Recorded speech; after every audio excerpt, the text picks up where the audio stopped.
자, 오늘로 수시의 모든 결과가 발표가 되었습니다. 자, 기쁜 마음으로 합격의 즐거움을 누리는 친구들도 있을 것이고, 그 다음에 정말로 수시 광탈로 인해서 정신이 혼미한 친구들도 있을 수 있을 것이고, 그 다음에 애매한 예비 번호를 받아서 마음 졸이고 있을 친구도 있을 것 같습니다.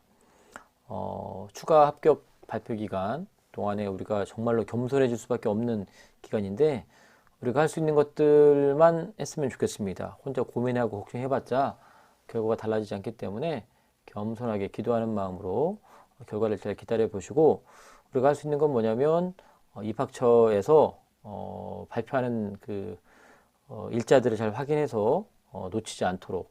그리고 한 번만 더 말씀드리지만 이런 유튜브나 인터넷에서 찾아보는 그 정보만 가지고 여러분들이 수시에 등록하는 절차나 이후 일정들을 참고만 해야지 절대적으로 신뢰하지 않았으면 좋겠습니다. 제 유튜브도 마찬가지고요. 모든 정보는 입학처에서 명확하게 상세하게 확인하시고 진행했으면 좋겠습니다. 자, 정시만을 준비했던 친구들이 있다면 이제 본격적인 정시의 시즌이 왔죠. 자, 12월 29일 날 모든 마감 절차가 마무리가 되면 30일부터 이제 원서 접수를 시작하는데, 이제 정말로 희망하는 대학들을 군별로 여러 개씩 추려가지고 우리가 조사를 한번 해봐야 됩니다. 하지만 우리가 언론을 통해서 듣는 얘기지만 너무나 많은 변수들이 있습니다. 그 많은 변수들이 결국은 뭐냐? 우리를 무섭게 만듭니다. 그렇죠? 우리를 무섭게 만들고 두렵게 만들어서 우리의 이성을 좀 마비시키죠. 자, 결론부터 말씀드리면 갑니다. 다만 말도 안 되게 우리가 내 점수를 가지고 엉뚱한 데 지원하면 안 되겠죠. 그죠? 너무 무서워하지 마시고 겁내하지 마시고 우리가 조금만 더 이성적으로 판단하셔서 내 점수로 극대화할 수 있는 방법을 찾았으면 좋겠습니다. 자, 우리가 이런 얘기 많이 하죠. 국어가 이번에 만점이 표점 149점이 나왔다. 같은 1등급이지만 1등급 내 무려 18개의 표준 점수가 나왔다. 이 얘기 많이 들었죠. 그래서 국어에서 최상위 점수를 맞은 친구들, 그러니까 100분위가 100이 나온 친구들의 표점이 9개나 됩니다. 그래서 140과 149는 분명히 표점에서 9점이나 차이가 나지만 100분위로 환산하면 똑같이 100이다. 그러면 149점 맞은 학생이 만약에 100분위를 적용하는 대학에 가면 손해를 보겠죠. 반대로 140점 맞은 학생은 표점으로 반영하는 것보다 100분위로 반영하는 대학을 가는 게 더 낫겠죠. 그래서 내가 지원하려고 하는 그 대학교가 반영하는 게 표준 점수를 반영하느냐, 100분위 반영하느냐, 이거 잘 찾아보라는 의미이고요. 마찬가지로 뭐 나머지 단계도 98등급도 3개 있고 뭐 이런 식으로 있고요. 이거는 이제 수학입니다. 수학 같은 경우는 99%에 해당하는 표점이 3개, 98점 해당하는 게 4개, 97점 해당하는 게 2개. 그래서 어떤 경우는 표점으로 계산하는 게 유리한 대학이 있고, 그 다음에 100분위로 점수 산출하는 게 유리한 대학이 있기 때문에 자기가 희망하는 대학이 어떤 산출 근거를 쓰느냐, 그걸 잘 보란 얘기입니다. 그런데 우리가 1등급이 96%까지라면 보통 1등급 때 나오는 우리 점수대 대학들은 표점으로 대부분 반영을 하죠. 그러니까 149점을 맞아서 100분이 그 지원하는 적용하는 대학에 쓸 개연성이 많이 떨어진다는 얘기죠.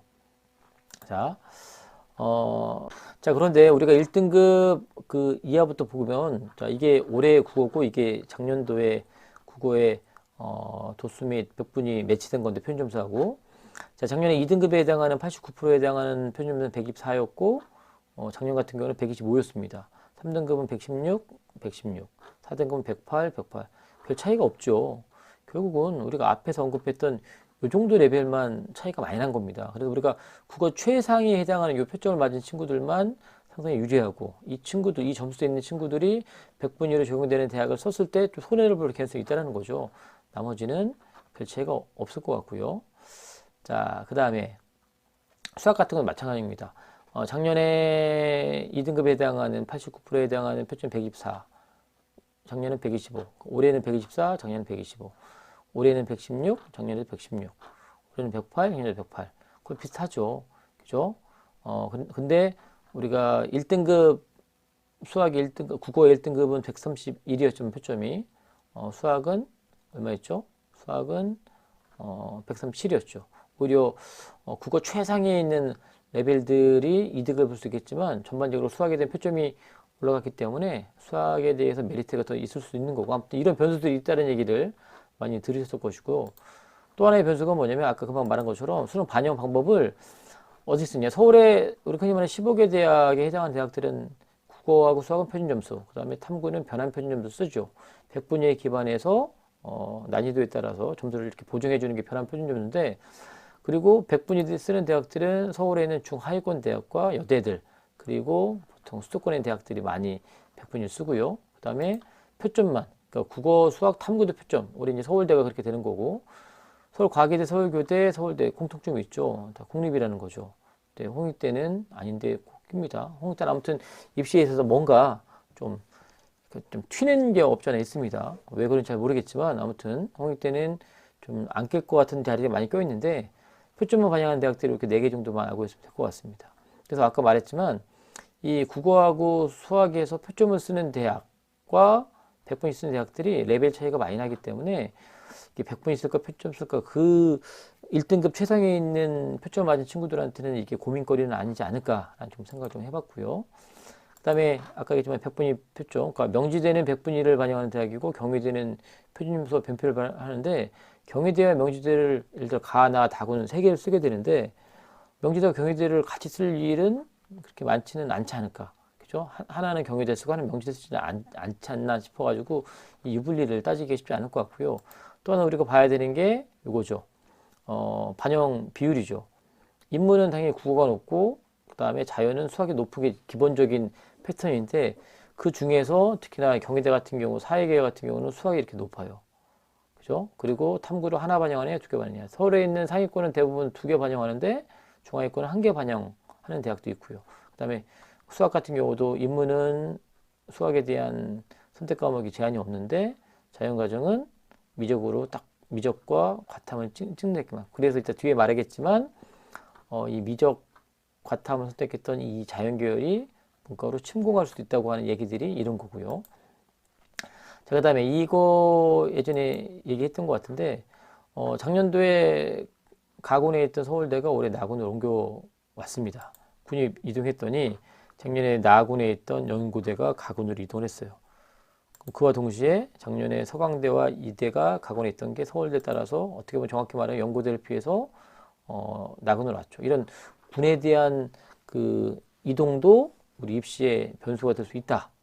그러니까 이 모든 변수만 생각해도 엄청 복잡하죠. 어렵죠.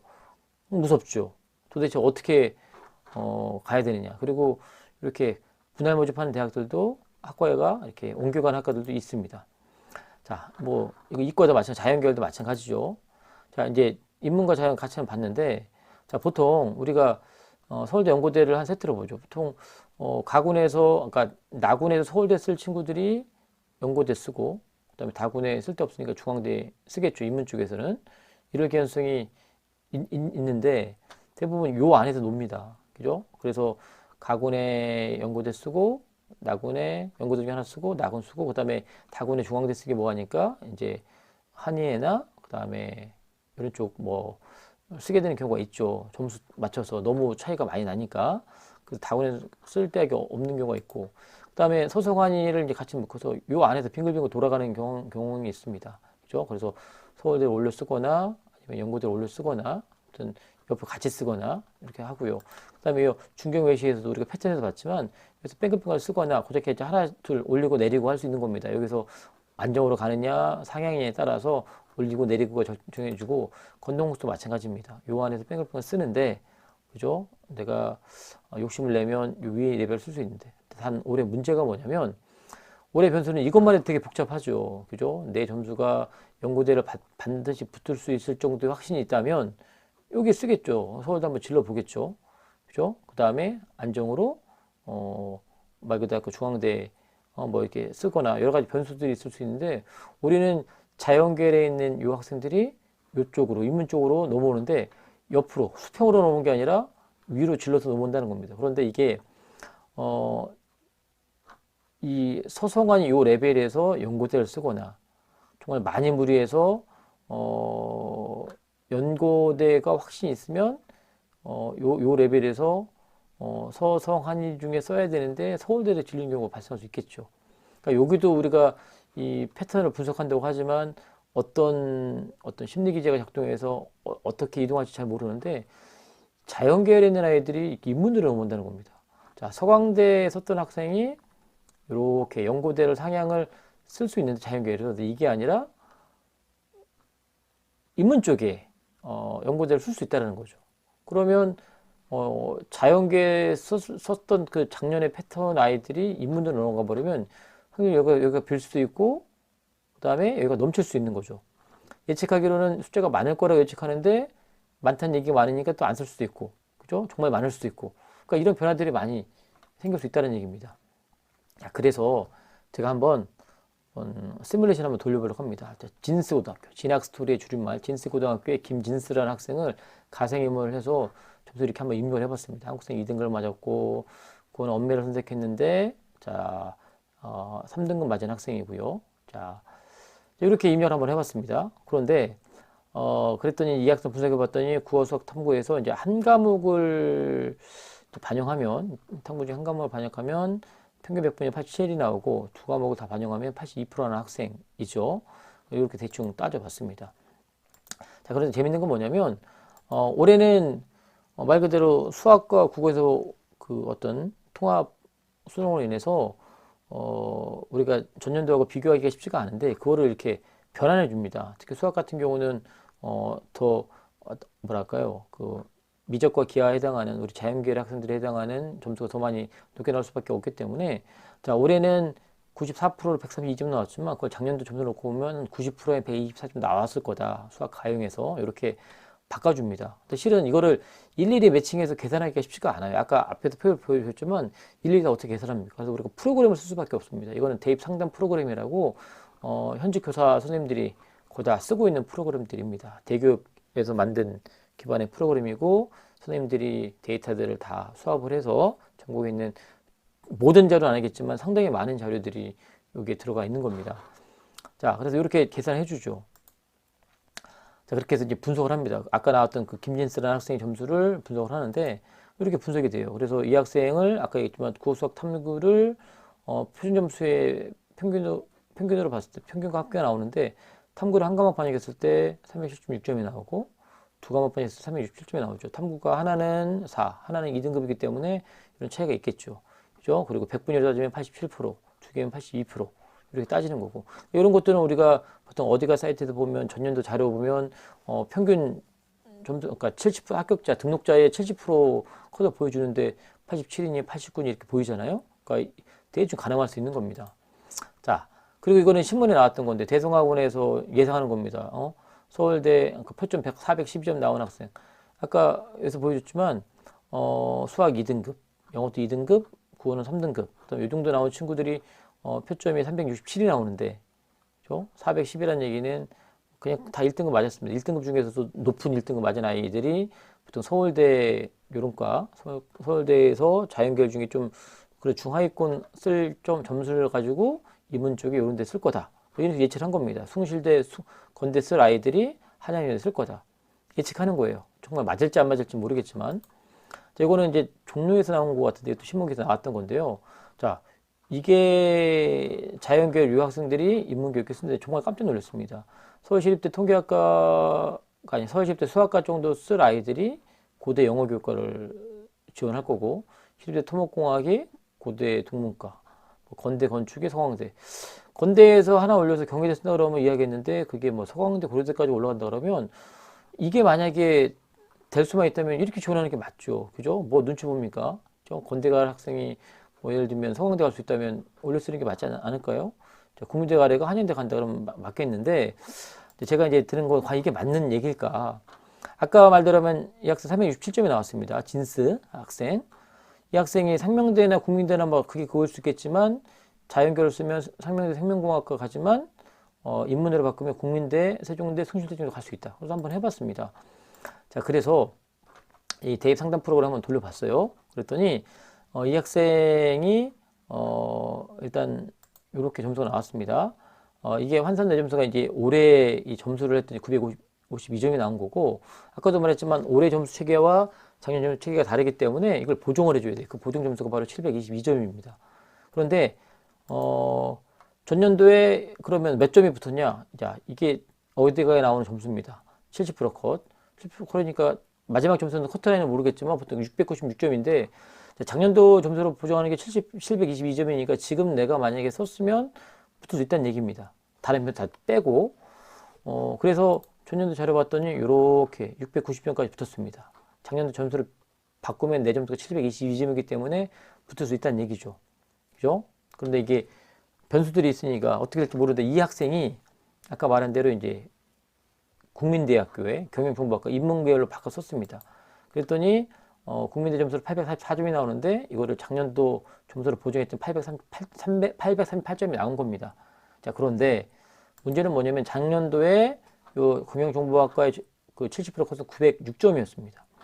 내 점수는 838점이기 때문에 만약에 작년과 같은 조건이면 쓰면 떨어지죠. 그죠?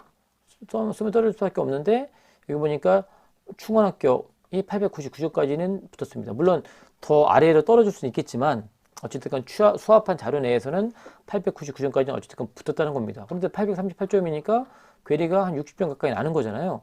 보통 1, 2점 점수 가지고 합불이 결정나는 경우가 많은데 근데 종로 학원에서는 어떤 근거로 그렇게 했는지 모르겠지만 붙을지도 모르겠다고 얘기한 겁니다. 자, 그러니까 너무 복잡해요. 저도 확신을 못 하겠습니다. 분명히 떨어진다, 분명히 붙는다. 이런 흐름을 보고 지원 안 할 수도 있고 이런 흐름을 보고 지원할 수도 있고 정말 많은 변수가 있어요. 오늘은 제가 정말로 하고 싶은 얘기는 여기 있습니다. 겁나죠? 두렵죠? 무섭습니다. 기회는 3번밖에 없는데 이 3번마저 떨어지면 게다가 수시 원서를 한 번도 안 써보고 정시 쓰는 친구들 입장에서는 또 처음이니까 두렵고 떨릴 수 있는 거고요. 만약에 수시에서 이른바 6개를 다 떨어지고 나서 말 그대로 올킬 당해서 정말 정신이 혼미한 상태에서 정시를 또 바라보게 되면 게다가 재수할 마음이 없는 입장이라면 원서 쓰는 게 정말 두려울 수 있습니다.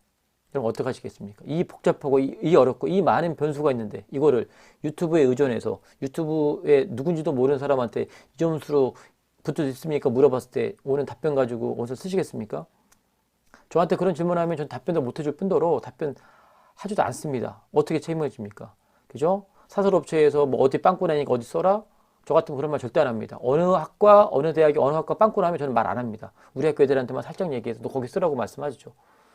큰 틀에서 우리가 보긴 하겠는데 이 어려운 이 시국에 어떻게 여러분들 대처하시겠습니까? 답은 하나가 있습니다. 이런 프로그램 학교 선생님들 다 쓰고 계십니다. 그리고 서울시에서 운영하는 센진학이라고 하는 프로그램도 있고요. 그 다음에 각 학교마다 한두 개 정도는 정말 돈을 내가면서 쓰는 프로그램도 있어요. 우리 같은 경우도 뭐 특별한 업체를 말하면 안 되겠지만 한 2개 정도 쓰고 있습니다. 이 모든 것들을 다 응용을 해서 쓰는 과정에도 있기 때문에 가장 여러분들이 중요하게 생각해야 되는 게 뭐냐면 여러분 담임 선생님과 면밀하게 상담을 하십시오. 의지하십시오. 선생님한테 물어보고 또 물어보고 또 물어보고 귀찮을 정도로. 요즘 고3들 학교 나가지 않습니다. 그렇죠? 학교 안 나간다고 끝나는 게 아니라 이런 것들을 아까도 말했죠. 유튜브나 인터넷을 통해 가지고 정보를 얻는 게 아니라 학교 담임 선생님하고 상담하셔서 여러 번 상담하셔서 여러분한테 최적의 조합도 찾아내는 겁니다. 프로그램 몇 번만 돌려보면 여러분 점수 금방 나오고 어디가 유불리한지 바로바로 나옵니다. 그러니까 혼자 고민하지 마시고 유튜브나 인터넷 참고만 하시고 모든 결정은 담임 선생님과 같이 했으면 좋겠습니다. 공포에서 해당하는 비법 학교 선생님하고 상담할 수 있기 바랍니다.